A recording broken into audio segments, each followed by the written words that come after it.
Hi, this is Jay Hummel. Welcome to the Deep Dive. Excited today to have Karl Heckenberg, CEO of Constellation. Karl, welcome to the show. Thanks for coming on. Yeah, it's good to be back, Jay. It's good to see Yeah, you. it's great to see you. And why don't a lot of people probably have seen you on a prior episode, but can you just talk a little bit about your career journey and what you and the team are up to at Constellation? Yeah, no, thanks. Started Constellation in 2023, spring, so it's been just about 3 years now. Prior to that, as you know, I was at Immigrant Bank really since I think September of 2017, so about almost 6 years there, running Fiduciary Network and then Immigrant Partners. Prior to that, really started almost 30 years ago with Merrill Lynch in the credit program and focused on leverage finance, covering wealth and asset managers. So it's it's been a long journey. I think I told you in a prior conversation. Some days I feel like Forrest Gump. You just sit on the bench long enough, and the thing that you've been doing suddenly gets interesting to everybody else. So it's right place, right time. But yeah, no, it's been going well. Constellation, obviously we raised our inaugural fund, which was a little over $1 billion. Since then, we've made 12 investments in that fund, all minority equity stakes in different firms. Those firms have about 320 billion in AUM, and then we've also made two new investments out of our second fund. So Well, yeah, congrats on the success, man. It's been fun to watch. You guys have come a long way quickly. I'm not surprised, but yeah, congrats on the progress. thanks. Yeah, I can't believe it's been 3 years. yeah, We're getting no, old. Come a long come a but long way since we met at Hilliard Lyons. yeah, that's right. That's right. I was just So, thinking about InvestNet today as you kind of sent across some of the questions, and we'll get to it later. But the kind of the rep as PM thing, I still remember something that Judd told me around that time, and obviously you were there as well. So we'll get to that later. But yeah, that's right. It's been a while. yeah, I'd love to hit that. I was excited to have you coming on the show because literally I was talking to an industry leader like you yesterday, and we were just talking about trends. To your point, like that people have been talking about forever, and frankly, I've been wrong on one of these, and so it's that I've been amazed uh, the journey. Everyone believed that the APM world would eventually continue to decrease. Yeah, I don't see it decreasing. I mean, the stats say it's not, but just even yeah, in and day out investing in firms like you do, trying to get advisors to do anything but try to manage the portfolios themselves is like pulling yeah. teeth. So, It is. do you see that, and what do you think's driving that? That hasn't come to fruition? Yeah, I mean, look, I think for advisors who started really as salespeople, and I think most of them did, and particularly most of the founders of these businesses. I think for the first 20 years they hung their hat on kind of their investment acumen, and I think you and I probably both remember. Honestly, it was as recent as 10 years ago where people started using like holistic and all of these terms that are just overused today, but like financial planning and all these things. But I mean, I think you got to remember for the 20 years prior to that, most advisors really focused on investments, right? Like that Absolutely. is what they felt like differentiated. I do think we're seeing a pivot with newer advisors who've kind of come up the ranks either from the tax side or from a pure kind of financial planning asset management background, where I think there's less focus on that, more focus on allocation, more focus on the planning. So I think we'll start to see a shift as the majority of the influence of the founders from that period tapers off, but that's still going to take some time. Yeah, it's just slow. I really believe in the long-term trend of it, but it's like, Yeah. is it going to happen in 2028 or Well, 2058? well, Because the thing that I was mentioning, I remember, Judd and Bill talking about this, and I think at the time, and I'm sure it's still accurate, but this was, over a decade ago. If you looked at performance, it was like UMA, SMA, it was like non-discretionary, and then the worst performing was rep as PM. And there was not only no alpha or kind of value add, there was actually detraction from performance when generally the advisor is the PM. And that always stuck with me because I think obviously, investment spent a lot of time talking about that, model portfolios and all these different things. I do think firms that are scaling the fastest, though, in the independent space are starting to understand that, but I think there's still this push-pull, particularly with firms that do M&A, where, they don't want to have to make that part of the onboarding that you're giving all this up because I think they know it likely cuts the universe not just in half, it probably really calls the universe of acquisition targets back. I think it's a mistake to let people do that. It's advice that we give, private asset managers all the time, which is just because you did a deal with a platform doesn't mean you're going to get distribution, because unfortunately a lot of these businesses have been built so that they resemble wirehouses where you Absolutely. have to sell it advisor to advisor, and this is a tangent, but we believe very strongly. If you're looking for distribution as an asset management, finding firms that are kind of in that 3 to 10 billion, but are still largely centralized and running kind of a central kind of asset management product and so on, I think you actually get a lot more scale because you're selling into one firm that will write a $30-50 million check into a fund, as opposed to going to a $300 billion platform and assuming the money will follow. Because what I think they're learning is you still have to go advisor to advisor and sell this stuff, and it's not necessarily easier, right? No, and I always say where's the decisions being made, right? And there's the balance there in the models today. But yeah, side note, we used to have a thing at Investnet called InvestStat. We would take our primary data and try to find practice management insights, and there were that group reported to me for a while, and we found some really interesting nuggets. And one was that the APM Yeah, performance versus UMA, SMA, yeah, and it ended up on Judd's desk and Bill's desk, and they came down and they were like, "Yeah, this data's right, but you do yeah, know we serve 48,000 right. advisors, so like just make that if like pocket veto that, like just make Yeah, that one kind of go away." yeah. You got to So I know always your had a audience if clear, you're going to I pull always had that a one clear, out. it was like having an editorial board that cleared what we really were allowed to say. So That's you right. mentioned M&A, and you're doing a lot of M&A. I'd love, what drives me crazy, I'd love to talk to you about what's just going on in the current landscape and what you're seeing. And what drives me crazy, what you and I do every day, is people think you have a crystal ball, and so I love asking people out on the road or on the show here, which is kind of what are you seeing? What do you think the 1 and 3 year M&A environment looks like? Is it different than today? How are you thinking about it? Because you're going to raise more capital, I'm assuming, and continue to put more capital into the marketplace. So you and your team have to be thinking forward. How are you thinking about it? Yeah, I mean, look, I would say the thing that is most important to us is still like true organic growth, like net of market, net of M&A. Because if you don't have that, doing acquisitions is kind of a waste of time. But I would say, I think the acquisition market has changed even in the last 9 months. I think, the feedback, because as these firms get bigger, the checks get bigger, more of this is going out for co-invest. So a larger number of people are looking at these deals.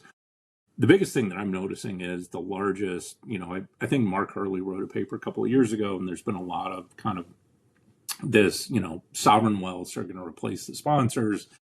They're the biggest pools of capital, and this is what's going to prolong companies going public. But, we spend so much time with these groups. I've got to tell you, it's interesting because I would say they're interested in the space because of a lot of the macro, but I would say they're cooling on some of the largest platforms that are not growing organically or growing through M&A. And I think that feedback is trickling down to the people running the platforms, which is, if you're just doing deals to do deals and going back to what we were talking about, where you're not centralizing more functions and it's not really a scalable business, it's just a collection of businesses. Yeah. I think, I've seen more failed processes for large platforms in the last year than probably all the time period before that combined. So I think the feedback is, and I think what we've seen is there's definitely more structure coming into the space. I think that sub acquisition deals are getting more favorable for the buyers, candidly, just in terms of structure, not necessarily valuation, but I think that there's more downside protection than there has been in the last couple of years. And I think a lot of that is just this feedback loop from larger investors and capital sources finally having to take a harder look at how these businesses are being built, because I think we're a beneficiary because we generally focus on the middle market, not the largest end of the space. And I think people like the exposure in that because these firms are still growing 10, 15%, net, and 30, 35% top line with very little debt. Like, that's appealing. But I think that the M&A market, it's still active, but I think that people need to temper their expectations, seller wise, in terms of what it looks like. Because ultimately that buyer still has to secure financing, and they've got to Yeah, convince and get either their return and get lender return. or their Yeah. equity provider that what they're doing makes sense and it's actually truly accretive, not just accretive in this kind of M&A arb construct where platform multiples are coming down, candidly. Hmm. So therefore the arb shrinks, right? So Yeah. No, but we I think still have a I'm ton of sellers that need to sell these businesses, right? Like, that's structurally not changing. no. Um, you know, so Well, I think you made a really important point, and it drives me absolutely crazy. Some people disagree with me. I say multiples are vanity. It's exactly what yeah, it is. It's because people yeah, want to go to the country club on Friday and say, I got an 18. Well, great. You got an 18, but half was secured by a baseball card collection. yeah, That it's worth $1, and they tell you it's worth 30. So I think the yeah, structure to me is what yeah, I continue to try to get people to understand, but it's amazing to me that, in my opinion, multiples haven't come down, but structures have changed yeah, to take yeah, less risk for the buyer and put more risk yeah, on the seller. But a yeah. lot of sellers aren't noticing that because the multiples haven't come down, and it's a dynamic that I find interesting. Well, it's I mean, it's interesting. So because we have to talk to our LPs about this all the time, because we probably support in a given year over 40 sub acquisitions across the network, right? So Hmm. everything from the largest of large $25 million EBITDA sub acquisitions to single advisor, $2 million revenue type deals. I think, to your point, sellers are still focused on multiples. It's headline multiple, to your point. We talk about the headline versus the effective, and Yeah. generally there's 2 to 3 turns in there, a difference between what they're seeing on paper and what actually materializes.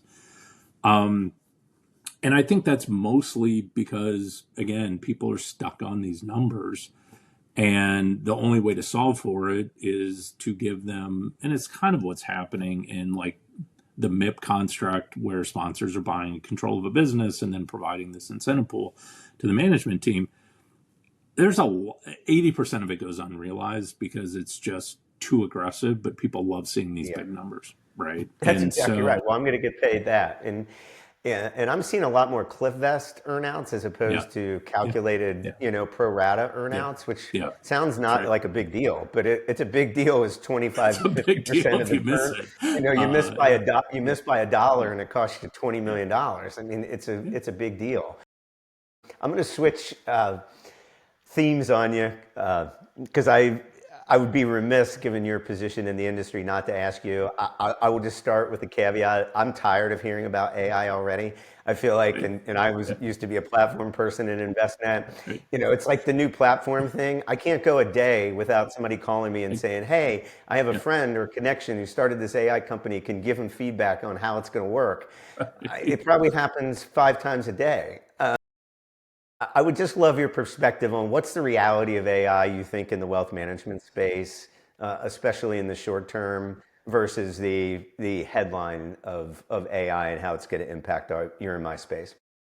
Yeah, I mean, look, it affects us too. When you're out there talking to investors, it's always on their list. My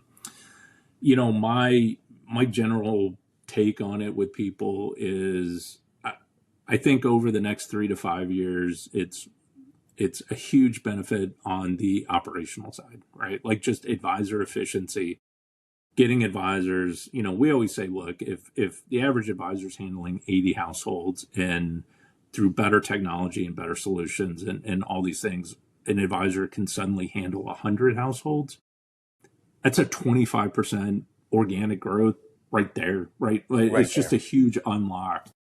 And I think that as you think about being able to do quarterly meetings where a program's running through, a client's portfolio, creating a 30-minute podcast or some type of, compliance approved client piece that goes out that cuts out 50% of the time that the advisor would have to just sit there and go through, that's a huge benefit. And if you think about just the infrastructure of financial services, it's so archaic. I mean, we talked about this a little bit, when you think about an InvestNet, you guys saw it all, but like you would talk about a company like Charles Schwab, which is, trillions in custody, is still sitting on Thomson Beta, right? Like Yeah. the underlying books and record systems were still basically green screen systems.